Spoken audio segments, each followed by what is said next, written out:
Hey doll, welcome back to Faith Lately, your faith-filled girl talk podcast where girl talk meets God. We have rebranded Shell and we are now called Faith Lately, which is just a cross between Life Lately and talking about our faith, just sharing the lessons that life is teaching me lately from a faith lens. So, yeah, I'm super excited for this new chapter on the podcast. This is also my first episode in a new space. Praise God. And that actually just ties into today's topic. Like, nobody talks about how overwhelming answered prayers can be, and how sometimes what you prayed for doesn't come in the way that you thought it would come. So I thought it would be really cute just to do like a Q1 mental journal, just to kind of reflect on the past 3 months of 2026, the first quarter of the year, and just share some lessons that life is teaching me lately. And just, yeah, just a mental journal of Q1, just a reflection, just, something cute. So, firstly, expectation versus reality. Like, I came into this year with high expectations. I literally thought this is my year of abundance. I said, Jesus, you're gonna do it for me this year. I literally put Amos 9 verse 13 to 15 on my vision board, which, if you're not familiar, it's a verse that just speaks about how there will be blessings pouring out everywhere. Like, the blessings will be so much that your head will spin, one thing after the other. That's what I was praying to the Lord for. And that was just my expectation for 2026. I was just praying for abundance in all areas of my life, my career, my love life, my finances, my home. Like, I really just wanted to step into the next level of my life. However, I did not clock that, hey, more blessings means more responsibility. So, as I mentioned, this is our first episode in our new space. So, I moved into a new apartment, which is something that I had been praying for such a long time. But then again, more blessings, more responsibility. And I've really just felt the weight of being in a new apartment. I stay in a studio apartment, so it's not huge, but it is more than my room that I was staying in before, because I was staying in shared housing in a room. So all I had was my room and my bathroom, and then now I have a studio apartment, which is a bit more space, a bit more staff, but also more responsibility, just to keep it clean, just to keep it honoring the Lord's blessing. Like, it's been like, whoa, this is actually like, it's a responsibility, as well as the finances, whereas where I was staying before, things like my Wi-Fi were included, etc. But now, like, I have to be a big girl and like get my own Wi-Fi, ensure my electricity's paid, water's paid. I don't have a washing machine here like I did before, so ensuring my laundry's done, ensuring I'm organized and on top of things. Like, child, it has been a lot, but it's what I prayed for. So yeah, more blessings, more responsibility. I've also just felt that, like, wow, God can do it. It's been so surreal being in my apartment and just thinking that, like, wow, this was once a prayer point for a good, like, couple of years, and now I'm just casually living in it. Like, I'm casually waking up in my own apartment, casually making breakfast in my own apartment, talking to my friends on FaceTime in my apartment, like everything in my apartment, coming home from work to my apartment. Like, wow, it has been so surreal living in answered prayers, but it has brought so much gratitude. But then, in the same breath, not everything about my apartment is perfect, and not everything is how I imagined it to be. And I'm hoping the mic is working. I don't know if you can hear the noise outside, but like, it is so loud, child. Like, I moved areas and yeah, it is so loud. So it requires me to be a lot more organized when I want to film. It requires me to sleep early so that I don't hear the noise outside. It requires me to really just adjust. And even in that, it's been quite tough, because I'm like, Lord, is this really what you had for me? Like, how can this be a blessing when I'm having A, B, C, D issues?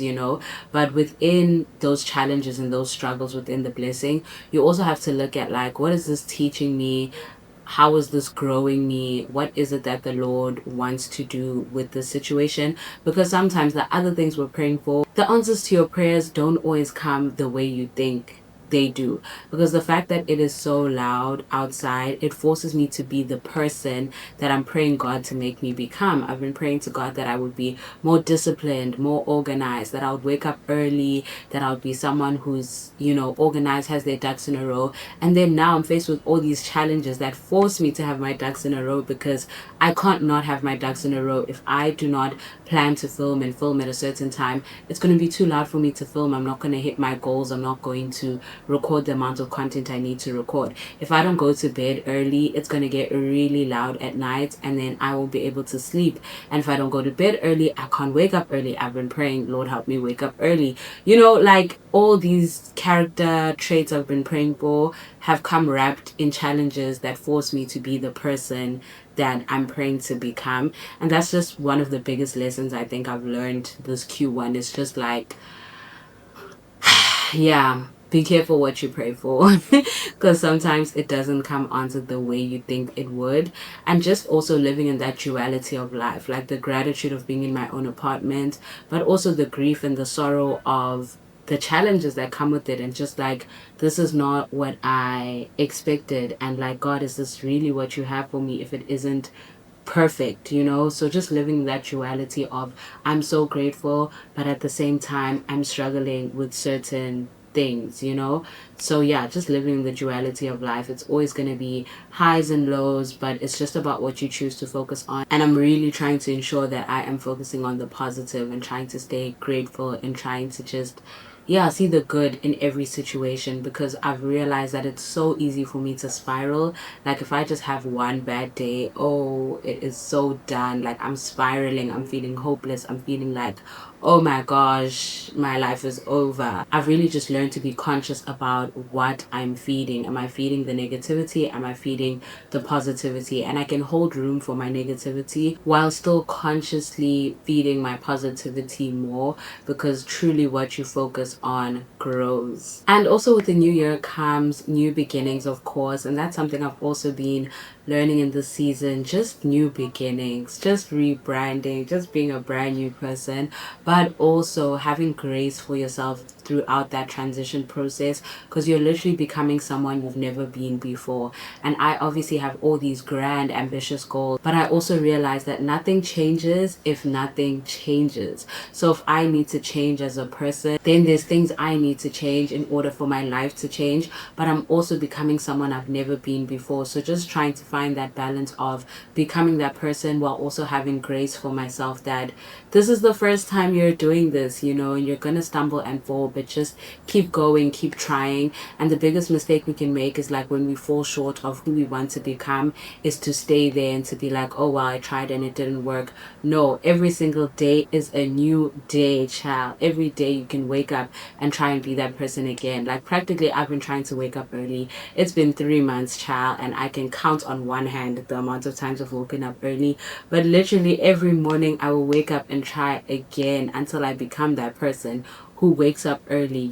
So don't allow you falling into your old patterns or your old self stop you from continuing to push forward, because when you want to be a new person, your old self is going to fight you so hard. Like it wants to stay in that comfort zone and nothing grows there. Like if you've been this person, this version of you for so long, and your life looks a certain way, then you need to recognize that you need to be a different version of yourself in order for the new version of your life to emerge, because this version of yourself cannot get you the life that you want. Otherwise, you would have had it by now. So just learning to transition into that person and also have grace for myself while transitioning, because transitioning is not easy, child. Like it's painful, it's uncomfortable, it's difficult, but it is so necessary for the next chapter. I've also had to learn that what feels like punishment in this season is probably preparation for all of the things that I am praying for, because you are going to be so stretched when you pray for certain things, because it actually wouldn't be kind for God to move you into the next level of your life when you don't have the capacity to carry it, or you're not prepared, because you will fumble everything. Like you will literally fumble everything you're praying for.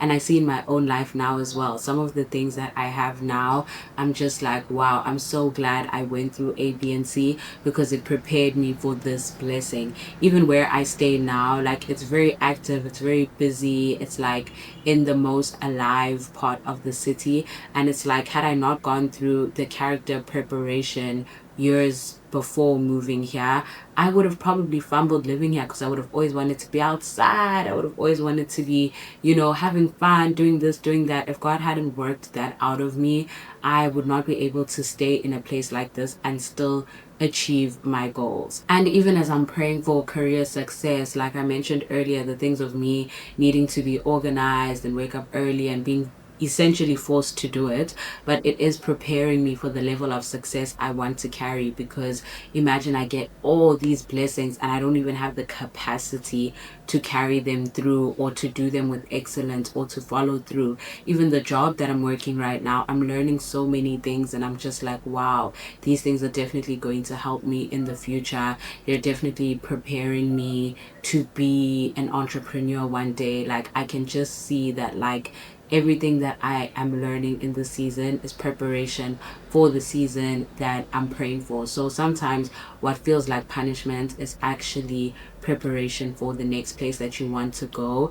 And I have a friend of mine who is like doing super well in her content career right now, and she has an insane work ethic. I'm so inspired by her work ethic. And in one of her comments, someone commented that, like, she is in this place that she is in because God saw that she had the capacity to handle it, and I thought that that was so valid. Like, when you enlarge your capacity, God will be able to enlarge your territory. If you can't even manage holding 100 rand, for example, and then God now gives you 1,000 rand, you're gonna be so overwhelmed. You're not even gonna know what to do with that money, and you might even essentially lose the entire 1,000 rand. So it's better that you learn in the season to manage your 100 rand, manage your 100 rand, manage your 100 rand. So when that 1,000 rand comes, you know exactly how to handle it. I feel like that's just the essence and the nature of life. Sometimes we can't move on to the next level until we enlarge our capacity. And it's also kind to ourselves to prepare for the blessings that we're praying for, so that when they come again, we don't fumble them. So that's just what I've also been learning in Q1, that I really, really need to prepare myself and enlarge my capacity in order to receive everything that I am praying for with ease. Another thing I've been learning is just about how my emotions are just, they are the weapon formed against me. Like, I'm in a season where I'm learning how to do things whether I feel like them or not, because it's only discipline that can get you where you want to be. There's a song by Ashake where he says, "It is work, no be luck." And literally, people are where they are today because they put in that work. And it's not that they felt like putting in that work every day, it's that they understood they need to put in the work in order to get to where they're going, okay? Because when you have a 9 to 5 job, whether you feel sad, whether you just had the hardest heartbreak of your life, whether you're just feeling tired, whether you're not in the mood, you get up and you go to work. If you have a client presentation, you slay that presentation regardless of how you're feeling. If you have a deadline, you hit that deadline regardless of how you're feeling. So why can we not carry that same level of importance and honor with the things that we want for ourselves? We need to carry that same level of non-negotiability with our dreams that we do have with our jobs. Like, we literally need to treat the life that we're trying to build as a job as well, and be non-negotiable with ourselves in order to get to where we're trying to be. And in the midst of obviously like trying to be that girl, trying to become the woman God has called you to be, there also needs to be room and time for rest and just like taking care of yourself, pouring back into yourself. That's what I've also learned this Q1. A lot that has been saving me during tough times is just taking care of myself, guys. Lighting a little candle, making myself a little delicious meal, just treating myself like someone that I love, buying myself flowers, like just taking care of myself, pouring back into myself so that I can pour back into the world. It's very hard to pour from an empty cup. I'm sure we all know that. So it's so important that you pour back into yourself, while you're on this journey of building this amazing life, you do have to take a break. You need to stop to fuel up and then keep going. Because if you just keep going and going and going and going, you're going to be running on empty, you're going to burn out. And we're not trying to build the kind of lives where you have a peak and then that's that, you burn out. We're trying to build longevity and sustainability. And in order to sustain what you're trying to build, you need to work rest into your working periods, if that makes sense. But yeah, those are just some of the things that I have been learning in Q1. It has honestly been such a stretching period for me. I really felt myself being stretched beyond what I thought was possible, but in it all, God has been faithful. It has been so hard to trust God when things don't make sense, when things don't look how I imagined them to look, when things don't work out. I've had so many disappointments in Q1, but I'm just not even wanting to carry that into the second quarter of the year.